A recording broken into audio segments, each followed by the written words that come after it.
అందుకని విఘ్నకరుడు విఘ్నహరుడు అని ఇద్దరు వినాయకులు ఒకే దేవాలయంలో కనపడితే అది గుర్తు. అటువంటి విఘ్నేశ్వరుడు సంకటహర వినాయకుడు.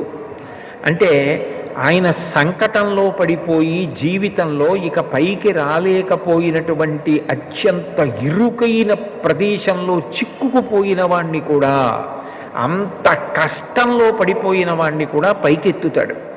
నిజంగా చెప్పాలి అంటే జీవితంలో సంకటహర చతుర్థి అనేటటువంటిది చేసుకుని తీరాలి. సంకటహర చతుర్థి వ్రతం ఒక్కసారైనా చెయ్యాలి. నేనైతే ఏం చెప్తానంటే వ్యక్తిగతంగా సాధ్యమైనంత వరకు సంకటహర చతుర్థి వ్రతాన్ని ప్రతివారు సంవత్సరంలో ఒకసారైనా చేసుకోవడం అలవాటు చేసుకోవాలి. నేను ఎందుకు ఈ మాట అంటున్నానంటే వేదవ్యాసుడు దేవీ